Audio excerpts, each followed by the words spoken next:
Want het is niet alleen zeg maar van je kan zeggen je bent goed, zeg maar. Ik heb het laten zien. Ik heb laten zien van de verdediging kan mij niet aan. Ja. Zeg maar, het komt mij nooit aan.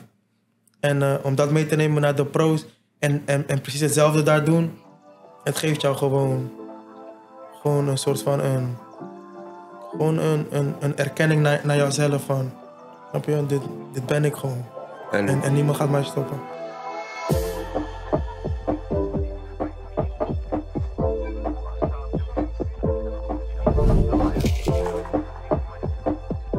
Mensen, welkom bij een nieuwe aflevering van Clover Talk.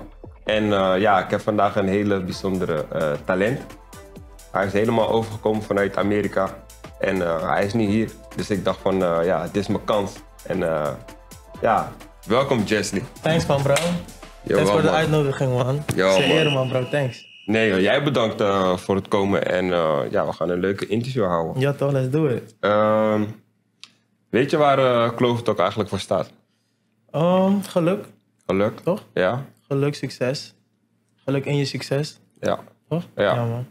En bij mij was het altijd van, de klaver. Ik heb het ook echt getatoeëerd op mijn lichaam. Yeah. En voor mij was ik altijd van, klaver staat eigenlijk voor geluk, maar brengt het mij eigenlijk wel geluk? Of heb ik het afgedwongen? Of hoe kijk jij daar nou? Hoe kijk jij daarnaar? Is nieuw eigenlijk voor mij, man. Ik zeg eerlijk, is nieuw. Die hele concept klaver en zo is nieuw. Ik denk dat ik er een beetje in was gedoken nadat ik het bij jou zag. Ja. Zeg maar, dus ik vind leuk dat je er een verhaaltje achter hebt, zeg maar. Ja, ik vind het leuk. Jouw eigen ervaringen. Mijn eigen ervaringen. Maar heb jij ervaring met geluk? Want ik weet van, je komt uit Rotterdam-Zuid. Ja, toch? Met je moeder samen dan. Ja, toch? En hoe was het voor jou, eigenlijk jouw jeugd? Is eigenlijk veel komen aanwijden of heb je er echt keihard voor moeten werken? Ik zeg eerlijk, ik denk wel dat ik er wel echt keihard voor heb moeten werken. Maar ik denk dat er ook wel een beetje geluk in is gespeeld, zeg maar. Ja. Moet wel. Okay. Maar ik zeg wel dat ik voor heel veel hard heb gewerkt. Voor alles eigenlijk. Snap je? Als een kleine jongen van Rotterdam-Zuid. Ja. Ik woonde met mijn moeder alleenstaand. En dan mijn 2 zusjes. Ik moest hard werken om wat te brengen, zeg maar. Snap je? En hoe zag jouw jeugd eruit? In de gym, man. Ik was in de gym. Zeg maar, hoe ik je net bijvoorbeeld vertelde, school was niet echt iets voor mij. Ja. En toen ik 7, 8 was, had JC mij naar de gym gebracht, een neef van mij. En ik werd er gewoon verliefd op en sindsdien kon ik niet uit de gym, man. Okay. En toen ik opeens een resultaat begon te zien, van hij blijft winnen, hij is kampioen hier, kampioen daar. Toen begon ik het serieus te nemen en begon ik zeg maar te bedenken van, ik kan hier wel iets mee doen. Okay. Snap je? En school? Ja, niet echt wat voor mij, man. Nee? Helemaal toen ik echt zag van, ik kan wat doen met boksen. Toen, ik wist al sinds klein al wat ik wilde worden, zeg maar. En de thuissituatie, hoe zag de thuissituatie eruit met je? Gewoon dat je dacht van, oké, dit is mijn uitlaatklep. Ik ben thuis, ja. Maar ik had het wel anders gezien. Of hoe zag je dat op dat moment? Kijk, zeg maar, als je zeg maar, uit onze wijk is gewoon heel easy. Je gaat gewoon de straat hier op. Ja. Je gaat gewoon de straat hier op. Of je gaat muziek maken, of gaat ballen of whatever, snap je? Dus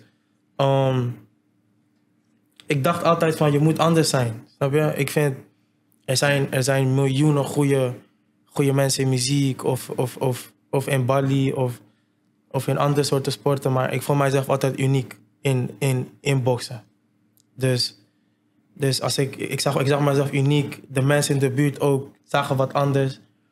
En die motivatie van uniek zijn, zeg maar, liet mij merken van, je kan wel echt hier iets mee doen. Alleen ik wist nog niet wat. Okay. En wanneer kwam je erachter van, dat je wist van, oké, dit is de next step voor, nu gaat het wel echt beginnen. Wanneer kwam dat? Ik denk dat kwam toen ik mijn eerste pro-wedstrijd had gevochten. Want ik deed eerst amateur. Ja. En als je 18 wordt, dan mag je naar de pro, zeg maar. Ja. na die 120 wedstrijden, het ging goed. Ik was heel vaak kampioen en zulke dingen. En toen ik mijn allereerste pro-wedstrijd had gedaan en ik zag hoeveel mensen echt letterlijk voor mij zijn gekomen. Terwijl ik was niet eens de main event. Ja. Snap je? Maar ik had meer support dan de main event. Ja. En de manier hoe ik opkwam, de manier hoe ik had gewonnen. Toen ik besefte zelf van, dit is echt mijn ding. Dit is echt mijn ding. En ja, toen werd ik gebeld. Precies kort nadat ik besefte van, hier wil ik echt iets mee doen, Ja. werd ik gebeld. Oké, dan nu gaat het beginnen. Ja toch? Oké, Ja. door wie werd je gebeld?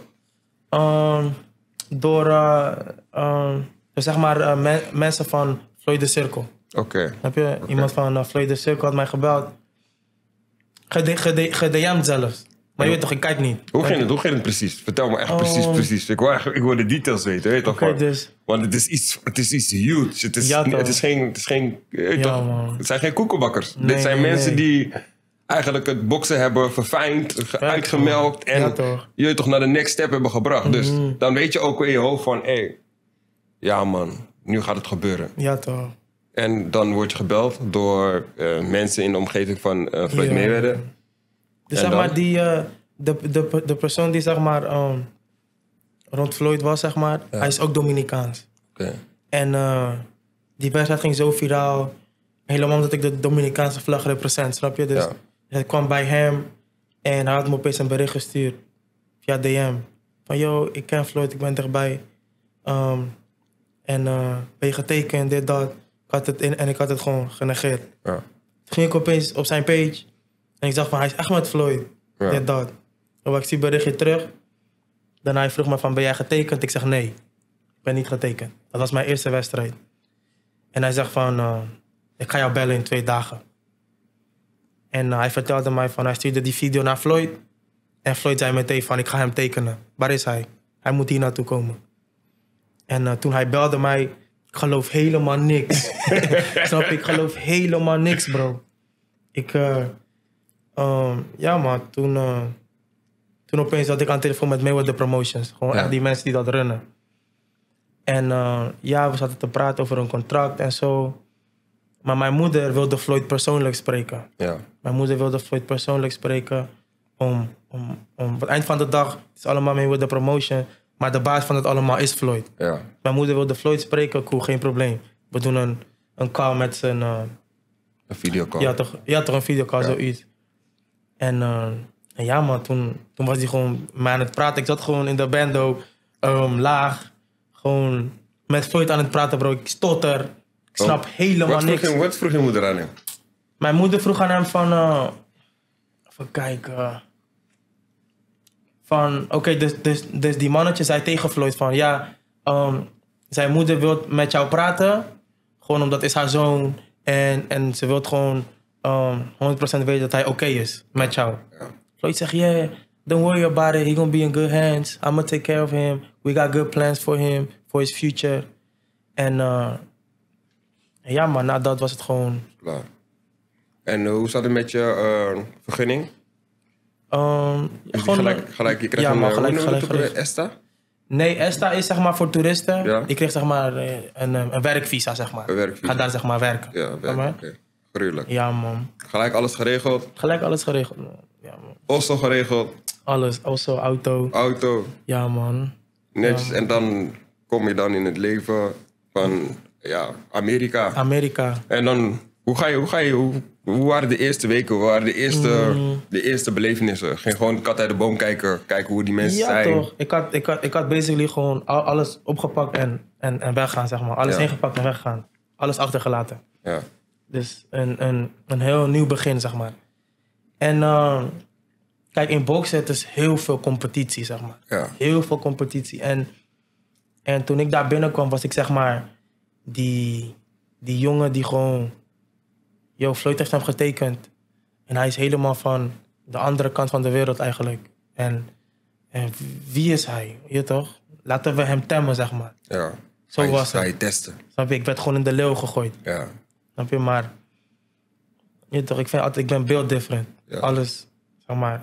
Nu is het mijn huis. Ja. Nu kom ik in de gym en de buitenstaanders, je toch, nu hun worden in de leeuw gegooid bij mij. Ja. Snap je? Ja. En ja, ik moest wennen aan heel veel. Wennen aan wonen zonder al mijn vrienden, mijn familie en alles, snap je? Ja. Wennen aan alleen zijn. Hoe ga je daarmee om? Ik ga er nog steeds mee om, man. Ja? Ja, man, ik ga er nog steeds mee om. Is nog steeds een van de dingen waar ik elke dag aan denk, snap je? Maar je moet sacrificen, weet je toch? Tuurlijk. Je moet sacrificen. Tuurlijk. Er moet een verhaal achter de hoe noem je dat? Zeg maar, er moet een verhaal achter zitten. Achter het winnen. Je toch? En jouw doelen bereiken. Er moet een verhaal achter zitten. Ja. En zulke dingen zijn mijn Heb je daar verhaal. veel moeite mee? In de zin van, niet dat je zelf opstelt als iemand die zwak is, maar leg je daar heel veel waarde aan je directe omgeving, aan je vrienden, familie? Ja, toch? Want ik kende niks anders, snap je? Hun komen met mij naar trainingen, snap je? Hun rennen met mij. Hun gaan met mij door het proces heen. Als ik moet afvallen, als ik moet... Zeg maar, hun kunnen op mij bouwen en ik kan op hun bouwen, zeg maar. Ja, zo. En dan ga je weg. En dan hun leiden nog steeds hun eigen leven, snap je? Hun doen nog steeds hun eigen ding. En jij moet gewoon beseffen van, je toch, je moet gewoon grinden. Maar ja, je toch, ik heb het allemaal gewoon opgegeten. Het is allemaal naar me toegekomen en ik heb het allemaal gewoon gedaan en mijn ding gedaan en het gaat gewoon goed, snap je? Oké. En dan nu ben je dan in Amerika, je voelt jezelf thuis. Ja, toch? Wat zijn jouw plannen nu dan? Je wilt eigenlijk, je wilt zo snel mogelijk naar de top toe gaan, maar het moet wel organisch ontstaan. Ja, toch? En op een goede manier. Maar heb je niet soort van, ik ben nu al ready, man. Ik wil nu. Nu wil ik al die voor die big dingen toch, gaan. Maar akkoord. het moet natuurlijk gaan, snap je? Ja, toch. Iets wat Floyd mij vaak vertelt. Helemaal aan het begin toen ik daar ging. Want hoe jij net ook zei, je toch, het is nieuw. Allemaal nieuw. Dus hij zei me van, geen haast. Ben gewoon aan dit allemaal even. Ja. Denk nog niet even aan vechten. Train. Voel je comfortabel. En het komt wel. Je weet toch? En hij heeft me altijd geleerd, je moet echt geduldig zijn, man. Ja. Je moet niet dingen gaan forceren. Het gaat komen. Blijf gewoon winnen. Blijf gewoon jouw werk doen. Ja. Snap je? Blijf gewoon doen. Zeg maar, als ik iemand voor jou zet, sla hem gewoon kapot. En dan gaan we naar de volgende. Ja. En dan komt het allemaal goed. Okay. Snap je? Dus Hoe is jouw band met Floyd? Kijk, sowieso blijft hij een voorbeeld. Je weet toch? Dus hij probeert je altijd heel comfortabel te maken. Zeg maar naast hem en zo. Hij maakt grapjes met jou. En hij is gewoon een mentor, snap je? Je kan hem elke dag bellen, elke moment. Als er wat aan de hand is, kan je bij hem zijn. En hij regelt het meteen voor je. Ja. Snap je? En ja, maar ik zie hem gewoon als een mentor, een voorbeeld. Iemand waar ik naar opkijk. Snap je? En met de jaren gaat onze band, zeg maar, bouwen onze band beter en beter op.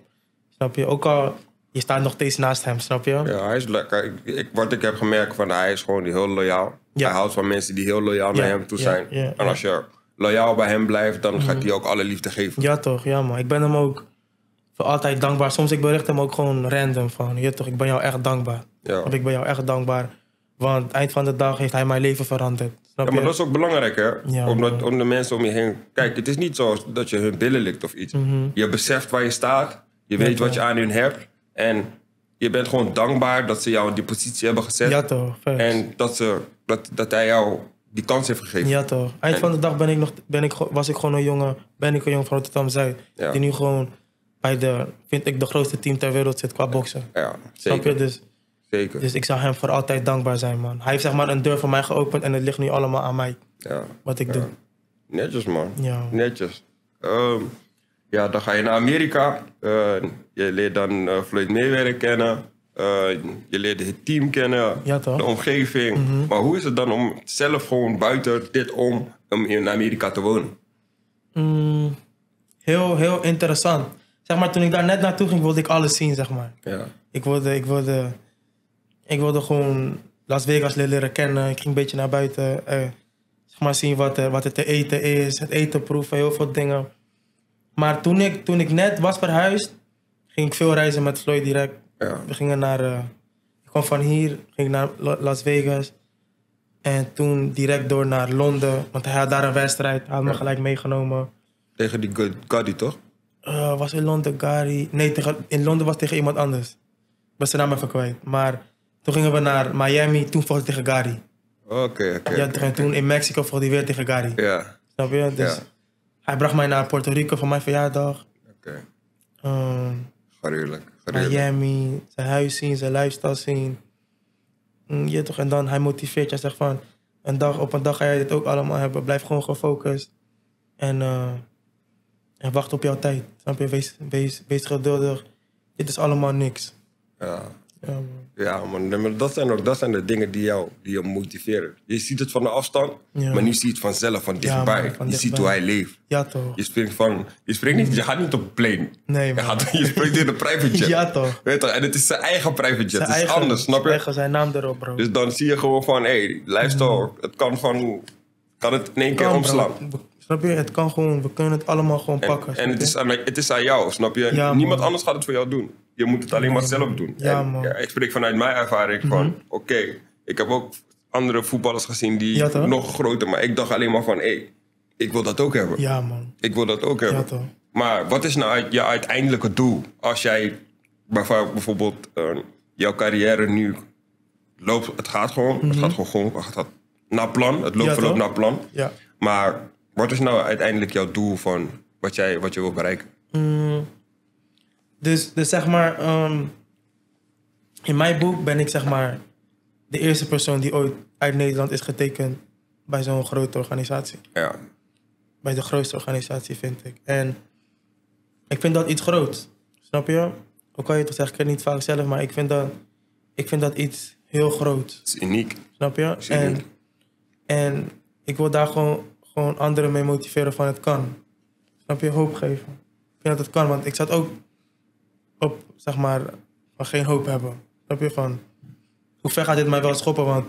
Want ik wil niet klein. Snap je? Ik wil niet klein en dingen die alleen hier in Nederland zijn. Ja. Dat dacht ik niet aan. Ik wil nog verder. En ik wil dat als een jongen van Rotterdam zijn naar mij kijkt, die denkt van, bro, als hij het kan, kan ik het ook. En hoe Floyd deur heeft geopend voor mij, wil ik ook deuren openen voor anderen. Maar dat ziet je als mens. Maar dat is hoe groot jij je legacy bouwt, hoe makkelijker het ook gaat. Hè. Dadelijk als jij terugkomt naar Nederland, bro, dingen zijn al voor jou geregeld wanneer je hier zo bent. Je staat alleen op die event. En je bent gewoon jezelf, snap je? En ja, je kan kinderen motiveren. Je bent nu al een motivatie voor heel veel kinderen die van boksen houden of van de sport houden. Ja, toch. Dus het gaat alleen maar hoe hongeriger jij blijft, hoe groter het gaat worden. Ja, maar het ligt allemaal aan mij. Snap je? Het is aan me gegeven van hier. En hier heb je je handschoenen, je bedje en nu is het allemaal aan jou. Ja, man. Zeker. We hadden het over Floyd. Maar welke mensen zijn nog meer echt belangrijk in jouw leven? Ja, sowieso je moeder. Ja, toch, moms, mijn 2 kleine zusjes. En mijn kleine broertje die net is geboren, man. Oké. Ja, maar toen ik hem zag ook, was ook een hele nieuwe motivatiebron, man. Je weet toch van, hij is zo klein en hij komt naar zo'n koude wereld, snap je? Ja. Eerst, ik heb hem al, ik begrijp hij niks, ik heb hem gezegd, ik heb jou voor leven, man. We gaan het allemaal regelen. Gruwelijk. Mijn oma ook heel belangrijk en mijn kleine cirkel, man, bro. Ja, maar hun betekenen meer voor mij dan dat hun denken, man. Ja. Snap je? Ja, maar zo hoort het ook. En daar haal je ook, denk ik, je meeste kracht vandaan. Als je denkt aan, je weet toch wat de mensen allemaal voor jou over hebben en wat ze voor jou doen. Ja, man. Ja, zonder dat je het eigenlijk erom vraagt, maar het is eigenlijk gewoon de ogen in je rug die jij nodig hebt. Ja, man. En ik wou dat ik het zo in mijn carrière had, maar nee, man, ik wens je al het beste toe op dat gebied. Hè. Ja, toch. Ja, alles wat je gaat doen. Zo. Ja, maar dan heb je Floyd, dan heb je heel veel dingen die eigenlijk succes in jouw carrière zijn. Ja. En je eerste gevecht op profgebied, Ja. die win je. Ja. En dan? Dan is het nog steeds, want die wedstrijd ging viraal en alles, snap je? Maar dan is het nog steeds van, wat nu? Snap je? Wat nu? Weer vechten. En dan weer vechten en dan weer vechten. Maar hoe ver ga ik eigenlijk komen? Ja. Snap je? Want ik weet sowieso, ik blijf winnen. Verliezen staat niet, ik denk daar niet aan. Maar Maar als je blijft winnen in Nederland, dan ben je nog steeds op dezelfde... Op dezelfde, je gaat niet stappen maken die je in Amerika wel kan maken. Snap je? Ja. Dus nadat ik die wedstrijd had gewonnen, dan was het nog steeds van, wat nu? Ja. Snap je, wat nu? En toen kreeg ik die belletje en toen had ik mijn antwoord. Ja. Toen had ik mijn antwoord. En het is geen toeval, bro. Dit is aan mij gegeven omdat er iets groot is in de toekomst. Ja, je voelt zoiets aan en... Ja, man. Snap je? You made for this. You made for this. En ja... Like, you was made for it. Snap je?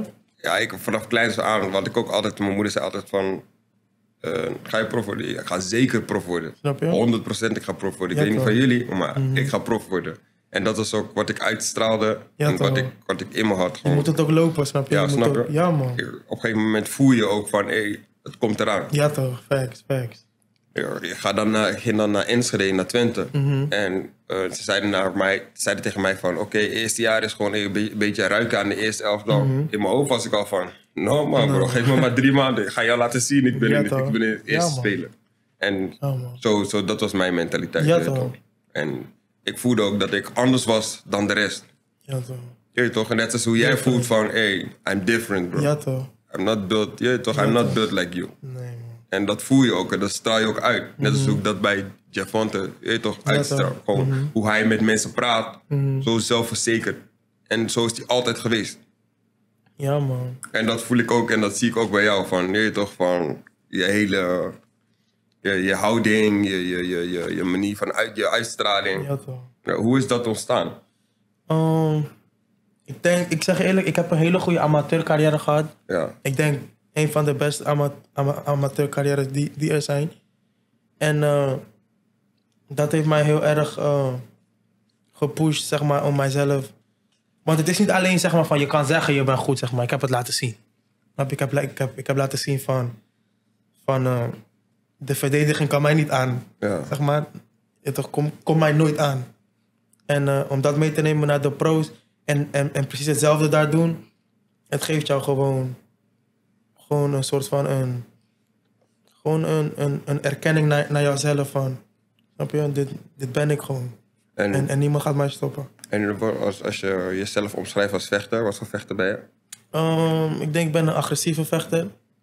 Een vechter die naar voren komt en die risico's neemt. In je familie hebben mensen gevochten? Nee man, ik ben de Niemand. eerste. Jij bent de eerste? Ja, man. Dus ben je ook wel eens teruggaan naar de Dominicaanse Republiek? Ja, ik ben wel eens, maar op vakantie gewoon. Oh, oké. Gewoon op vakantie. Je vecht ook voor de Dominicaanse Republiek? Ja, toch. Niet voor Nederland? Jawel man. Ik represent ze allebei, ja man. Oh, gruwelijk. Ja, gruwelijk. man. Gruwelijk. Ik ben hier toch, hier ben ik het meest gewoon opgegroeid. En mijn normen en waarden zijn van hier. Snap je? Hier heb ik al die dingen meegekregen. Dus ik blijf Nederland meenemen, man. Oké. For sure. Ja, na succes. Als je succes hebt, dan komt natuurlijk ook geld kijken. Ja, ja. Hoe ga je met geld om?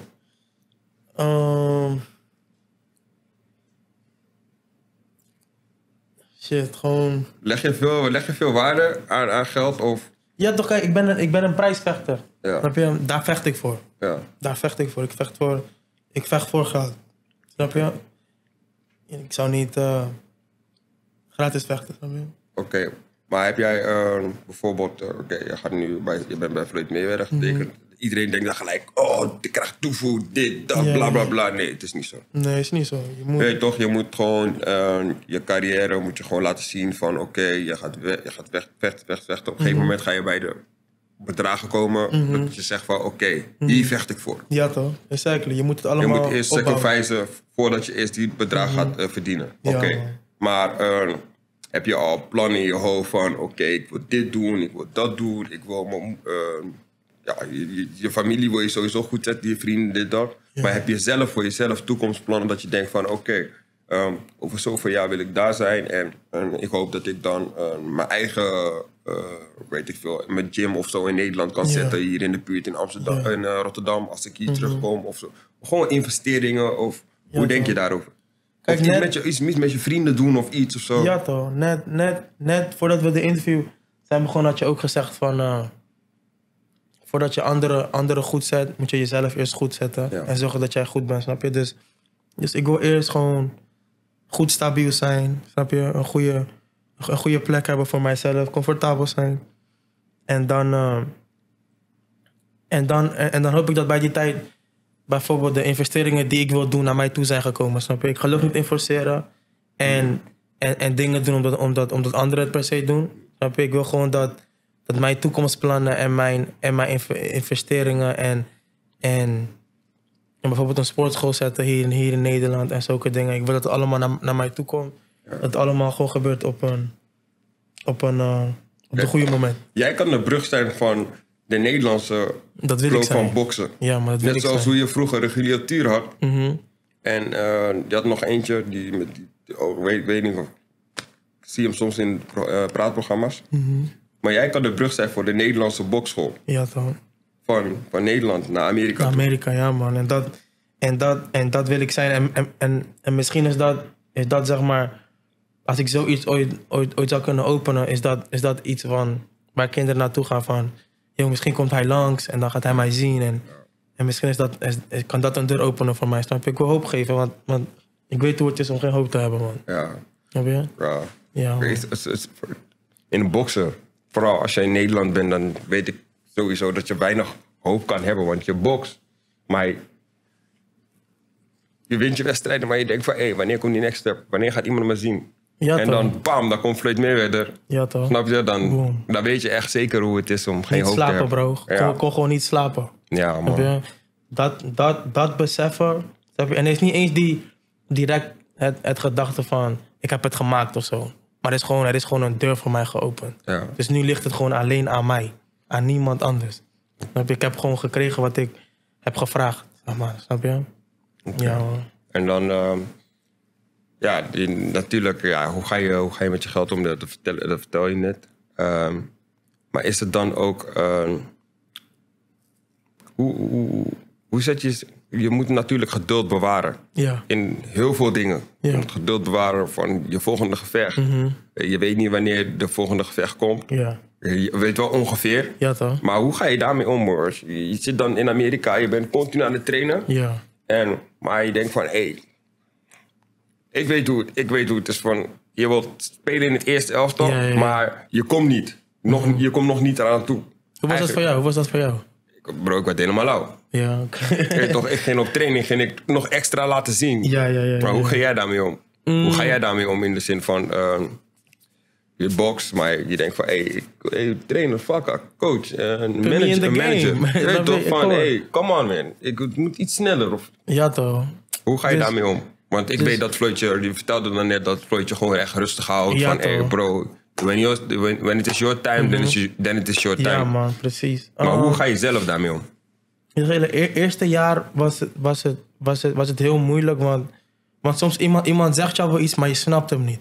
Dus hij zei mij van, heb geduld en het gaat komen, voel je gewoon comfortabel. Snap je? En hij gaf me daar gewoon een heel jaar voor, bro. Dus een heel jaar zat ik gewoon te trainen, mijzelf ontwikkelen in de gym, mee met die level. Want ik kom van een level van Nederland, snap je? Ja. Maar ik had mijn eigen saus. Wat Ja. mij uiteindelijk was het gewoon makkelijk om mee te gaan met die level. Ja. Dus een heel jaar niet vechten is net een heel jaar niet spelen. Ja. Snap je? Dus ik werd er gek van, snap je? Ik werd er gek van. En toen kwam mijn tweede jaar in contract. En het tweede jaar had ik 3 keer gevochten. En ik zeg je eerlijk, ik ben dankbaar dat hij mij niet de eerste jaar heeft laten vechten. Ja. Ik snap het. Je hebt geleerd, hè? Ja, toch, ik heb geleerd. Ik voel mij thuis. Wat was die eigenlijk? Ik denk dat die check voor hem is van... Is het een blijvertje? Ja, toch. Weet En met toch? Floyd is het niet van hij moet mijn geld opbrengen. Snap je? Want het was een heel jaar hij alleen geven. Ja. Snap je? Na mijn eerste jaar had ik niet gevochten. En dan die tweede jaar vocht ik in maart. Ja. Mijn eerste wedstrijd. Een knockout eerste ronde. En toen vocht ik weer in augustus. In zijn gala. Waar hij met Gary had gevochten. Oh, dan vocht je een voorwedstrijd? Ja, toen vocht ik die voorwedstrijden. Ook gewonnen. En dan natuurlijk die laatste wedstrijd. Oké. Ja, man. Dus Laatste- nu, wat was die dit laatste wordt mijn derde wedstrijd? jaar. Mijn laatste wedstrijd... Gewonnen? Ik weet dat je gewonnen, hebt man. gewonnen. Nokkie, man. Nokkie, hè? Ja, man. Hij ging- Nokkie. hij ging dansen daar. Snap je? Ja, man. Hij wou nog even opstaan, maar ik kon niet meer. Ja, ik kon nee, niet, ik had kon niet, gezien, kon ik had gezien. Gruwelijk. Ja, toch? Nee, ja. Omdat, ja, ik volg jou al lang. Al een tijdje. Ja, ik vond het gewoon, ik weet toch, ik vind het mooi. Vooral als Nederlanders gewoon. Het maakt niet uit wie je bent. Ik ken je niet of iets. Ik show altijd love. Ja, toch? Ik wil gewoon, je weet toch, dat ik laat zien van, hey, I see you. Je Ja, weet toch? For gewoon. sure. Is ook heel van... Zeg maar, toen ik het zag, je weet Ja. toch, van, yo, hij volgt mij. Ja. Is ook gewoon van, je toch, ik word gezien. Ja, tuurlijk. Ik word gezien. Tuurlijk. Dus, je toch, Tuurlijk. ja, man, maar je for hebt ook sure. heel veel guys die jou niet love showen, maar Ja, ze man, zien jou for wel. sure. Ja, man. Ja, Ze man. weten wel wie je bent, maar... Sowieso, je toch, waardeer je 100%. Nee, love man, bro. Weet toch, en dat heb ik zelf ook gemerkt. Van, nee man, als ik iemand zie, ik hoef niet tegen je billen te gaan of ik hoef niet te slijmen of iets. Dit, dat. Nee, ik zie wat je doet. Ik vind het gewoon, Ja, je weet toch, toch, oprecht salut. gewoon For sure. hard. Ja. En nee, keep doing your thing. We zijn nog niet klaar. Ja, natuurlijk bij, je hebt heel veel succes. Dan Floyd Mayweather, dit, wat. Maar je zit wel in Vegas, hè? Ja. Dus er zijn ook heel veel verleidingen. Hoe ga je daarmee om? Facts, man. Kijk, Floyd is natuurlijk daar. Snap je? Floyd is natuurlijk daar en Hij weet alles wat je doet. hij weet alles wat je doet. Als je naar buiten gaat, echt naartoe, Snap je? hij weet gelijk. Niet direct zeggend van, ik wil slechte dingen doen of zo. Nee. Maar jouw mentor is daar gewoon met jou. Je weet toch? Hij woont niet ver van jou ook. Ja. Snap je? Dus jouw mentor is daar met jou en de gym is 2 minuten van jou. En je bent zo hongerig om goed te zijn in de gym en goed te presteren in wedstrijden. Dat je soms je denkt niet eens aan die verleiding aan die kant. Ja. Snap je? Je bent gewoon zo erg in jouw mode, zeg maar. Ja. Je wordt ook in de gym, je wordt ook elke dag beter. Kijk, nog steeds, je weet toch, je voelt je alleen. Want ik zeg je eerlijk, je traint zo hard dat je wilt niet eens wat doen. Ja. Snap je? 2-3 keer per dag trainen, Uitgeput. intensief, uitgeput. Je wil gewoon... Hoe ziet zo'n training eruit? Wat doe je? Ik ren in de ochtend 10 kilometer. 10 kilometer. Dat 10 is kilometer. ongeveer een... Hoeveel? 5 to 6 miles Ja, ren ik in de ochtend. dat En is dan... 45 minuten. ja, toch? Ja. En dan ga ik weer slapen. 4, 5 uurtjes later ga ik naar de gym. Ben je daar 3, 4 uurtjes. En misschien heb je een conditietraining erna, of misschien niet. Dus 2 keer per dag train je sowieso. Maar die 3, 4 uurtjes boksen, Ja. ja, die pak je, man. Zo helemaal nat, gewoon shirtje helemaal nat. Soms shirt wisselen, bro. Ja. Maar het is daar ook heel warm, hè. Ja. Veel airco's. Daar is geen airco. Nee, man. Mag niet, anders word je airco ziek. mag niet aan, man. Airco Maar niet Floyd uit. heeft dat, zeg maar... Hij trainde vroeger ook niet met airco. Nee. Snap je? Dus hij heeft dat allemaal... Wij hebben het allemaal meegekregen van... Je gaat niet verwend lopen trainen hier. Nee. Geen airco aandoen. Airco blijft uit. Je gaat zweten. Ja. Snap je? Ja, man. Ja, maar zo hoort het ook, bro. Gruwelijk. En in het begin vond je het moeilijk. Ja, man. In het begin was gewoon... Je werd gewoon in de leeuw gegooid. Snap je? Maar ik ben ook een persoon... Ik praat wel veel met mijzelf. Snap je? En ik ben hiervoor gemaakt gewoon, bro. Het is niet dat ik hier... dat ik erin was gegooid als een random kill. Dus die dingen die meekwamen... moest je gewoon accepteren. En gewoon op de chin nemen. Gewoon. Ja. Snap je? En Ook al was het hoe moeilijk. hou je jezelf gefocust dan? Je doel toch, snap je? De doel, de zien wat veel mensen daar hebben en gewoon begrijpen van, bro, ik wil dat ook, snap je? En het is zoveel groter dan Nederland. Ja. Heb je zoveel groter dan Rotterdam-Zuid. Je bent gewoon bij de Champions League van Snap boksen. je? Snap je? Dus en het begrijpen, snap je?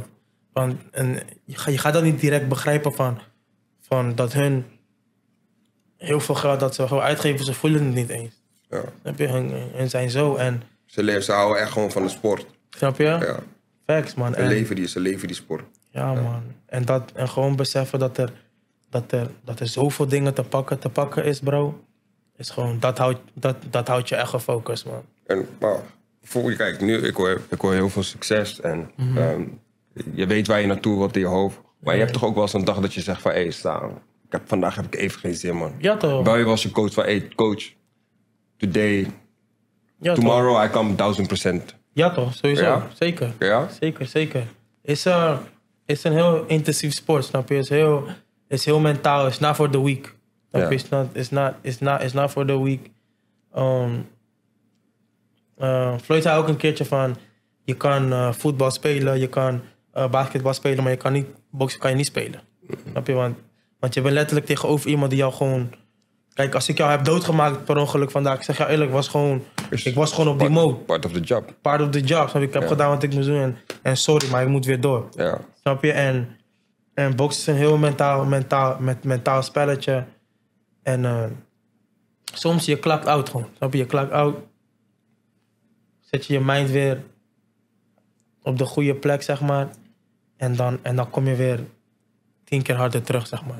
Ja. Dat heb ik wel, zeg maar. Als ik bijvoorbeeld een dagje, zeg maar, niet kom of zo... Voel je als schuldgevoel naar jezelf? Heb ik die schuldgevoel naar mijzelf en kom ik gelijk harder terug, snap je? Ja. Dus het is nooit echt een setback van... Door dat ben ik nu aan het lekken en ben ik niet goed. Nee, ik kom altijd sterker terug, zeg maar. Ik zoek altijd weer mijn honger op, zeg maar. En hoe denk je over mentale gezondheid? Ja, toch, ik heb ook een band met God en zo, snap je? En ik vind dat hij mij heel erg mentaal helpt. Snap je? Dus ik probeer heel dicht bij hem te blijven, man, om daar mijn rust te vinden, zeg maar. Dus dat is voor jou echt jouw rustplek? Ja toch, zeker. Oké, je bent nog jong. Je hebt nog, je hele leven heb je nog voor je. En als je dan dadelijk, als je meer levenservaring hebt en je gaat meer dingen meemaken, je gaat andere inzichten krijgen. Hoe ga je dan over mentale gezondheid denken? Want natuurlijk is God voor jou is nummer 1. Ja. En die leidt jou in jouw wegen die jij leidt of waar je naartoe gaat. Ja dan? Maar uiteindelijk, ik praat dan echt over mezelf. Ja. Over mentale gezondheid. Van oké, tuurlijk, ik geloof in God. Ik heb opengestaan om me in te verdiepen in de islam. En het zijn 2 hele mooie geloven. Ik vind uiteindelijk vind ik het allebei één. Oké. Alleen... Christelijk en de islam. In islam heeft dan andere... laat me het netjes zeggen, dat ik geen mensen boos maak. De islam heeft andere normen en waarden. En christenen hebben andere normen en waarden. En uiteindelijk, mentale gezondheid hoor je eigenlijk... Ja, wat mijn mening dan, hoor je dan met iemand te praten waar die echt verstand van heeft. Een psychiater. Natuurlijk, ik weet 100% van... Ik zet al mijn geld op jou. Ik weet niet om te slijmen. Ja toch? Want ik zie iets wat ik ook bij Jeff van de Davis zie. Ja. Niet dat jullie ook op elkaar lijken. Maar ik zie gewoon die vuur, die lion van... Ja. I gonna eat you up, bro. Ik geloof me, maakt niet uit wie je gaat halen. Ga je vader halen met de klok. Maakt niet uit. Ja. Ik eet jou en je vader op. Ik zie dat ook. Ik heb daarover nagedacht, over therapie. Maar nu hoor ik bij Jeff van de Davis hoor ik van... hij denkt verder over het leven. Van, ik wil mijn kinderen, toch? Ik wil lang met mijn kinderen zijn, dit en dat. Ik vind ook, er is meer dan alleen boksen. En ik ben ook niet van plan om mijn leven eraan te geven, snap je? Ja. Ik ben wel van plan om alles uit mijzelf te halen de komende 10 jaar, snap je? Ja. Alles geven wat ik heb, zodat ik nooit kan zeggen van ik kon meer doen. Maar je gaat slapen en je denkt van ik kon meer doen. Ik wil dat niet. Ik wil gewoon alles geven. En gewoon uiteindelijk als ik de handschoenen ophang, dan gewoon ik heb alles gedaan wat ik kon doen. Meer kon ik niet doen. Ja. Snap je? Ik heb wel eens hier toch gedacht over praten en al die dingen, maar is niet het moment. Nu ben ik nog een beetje te veel in mijn vuur. Ja. Te veel in iedereen die voor mij staat, je moet gewoon eraf. Je moet niet te veel nadenken. Je wil gewoon je ding doen wat je moet doen. Ja toch, snap je? En alles wat later komt, dat komt wel. Komt wel, ja toch. Ik zie wel waar ik beland. Ik geloof in hem ook, dat hij me ergens goed gaat zetten. Ja man, ik zie wel waar de toekomst mij brengt, man. Ik ga er gewoon in mee ik doe gewoon mijn werk en dat is winnen. Ja, man. Nice. We hebben het over alles gehad. Over geld en mentaal. Je bokscarrière. Yes. Waar zie je jezelf staan over 10 jaar? Je mag groot, je mag uitbundig, je mag alles. Je schept niet op. Het is gewoon wat jij zelf in je hoofd hebt. Waar zie je jezelf staan over 10 jaar? Sowieso een miljonair, man. Sowieso een miljonair. Ik geloof dat ik uit de hoed ben gehaald voor een reden.